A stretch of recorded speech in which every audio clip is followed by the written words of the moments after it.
Hey folks, what's up? Little P Roach right there getting our weekend started. How's it going? This is Michael in the wee hours of the dead of night on the graveyard shift with your daily trivia question once again. Hurricane has come and gone, went really quickly, folks, and it is really calm outside right now. There's like nothing going on. Earlier, couldn't say that. It was windy, heavy torrential rain, but it is just as calm as it can be out there. The good thing about hurricanes is when they come and go, it goes fast, and then afterwards, it's nice and peaceful.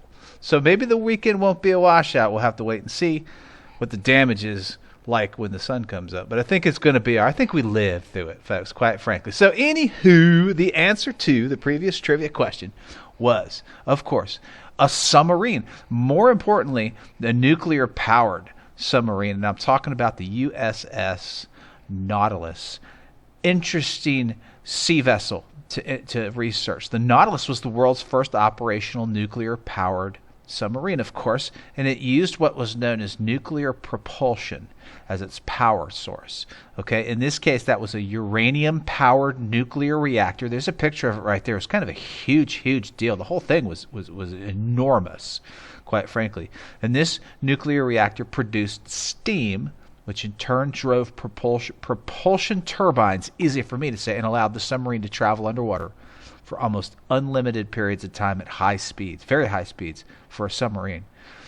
This method in the Nautilus replaced diesel-electric submarines that preceded it. It was interesting and very innovative for its time. The Nautilus was constructed under the direction of U.S. Navy Captain Hyman Rickover. He was Russian-born. He was an engineer who joined the U.S. atomic program in 1946, coming out of World War II. So how do you like those apples? We stole them from Russia. Pretty cool. Rickover went to work right away on the task of developing a nuclear-powered submarine, and he delivered his finished product years ahead of schedule. He was said to be a fanatic about the project and about nuclear power in general.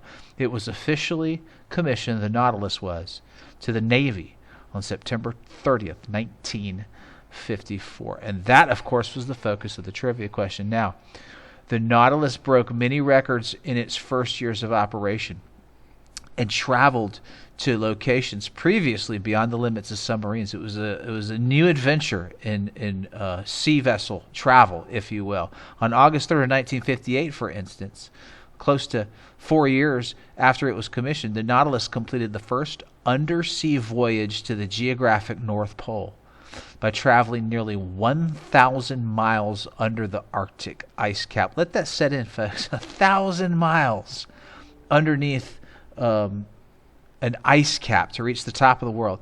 It was pioneering new and shorter routes from the Pacific to the Atlantic, and then, of course, onward to Europe. Quite an interesting feat, for sure, in travel. The Nautilus combined voyages opened up the possibility of new commercial seaways, whereas nuclear-powered cargo submarines may, in the future, it has been said, use such routes to the advantage of world trade. What are your thoughts on that? Like, here comes a UPS submarine, for instance. Perhaps, maybe. How far off are we? I don't know about all that, but interesting to think about. Interesting to think about when you open up methods of transportation like this, even if it's underwater. The Nautilus was decommissioned in 1980 after many years of service and was designated a National Historic Landmark shortly afterwards in 1982. It's now a museum. It's a floating museum ship at the Submarine Force Library and Museum in Groton, Connecticut. There's a website for it. You can look it up. Where it was actually, that was where it was first put into water. So it only serves it right that it would come to rest at the same location.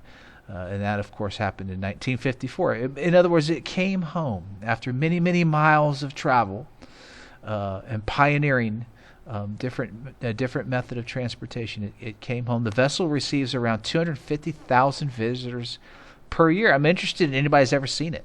I did not know that this existed, and I'd love to hear from somebody who's actually seen the Nautilus in person. Some interesting, cool geek factoids about nuclear-powered submarines, and I did find some. Russia is the only country that currently has a nuclear-powered civilian surface ship, and these are formed. These are used for as icebreakers, as you can imagine. It's kind of cold over there. The U.S. Navy. Now check this out. This was interesting. Had no idea. The U.S. Navy currently, as of this year, has a 70 submarine fleet in service that are all powered by nuclear reactors. And that is thanks in part to the Nautilus and Captain Hyman Rickover, who pioneered the first operational nuclear-powered submarine. Check it out, folks, if you want to research it. And check out that floating museum of the Nautilus, too. It's pretty cool, actually, if you go to the website and research it a little further. All right, folks, let's get out of the water and let's go to the sky to kick off our post-hurricane weekend for October 1st. It's October. Yeah, man, happy October, folks. This is my favorite month ever. All this hurricane stuff, I forgot the fact that we moved out of September into October today. So let's party, folks. Let's get it going on this weekend for October 1st. Here's your brand new trivia question. On this day in 1947, a company called Los Angeles Airways inaugurated the world's first scheduled helicopter delivery service of this throughout multiple areas of California. Have a good weekend, folks. You guys stick together, take care of each other. And thanks for all you do. Your hard work is noticed and appreciated, and I'm grateful.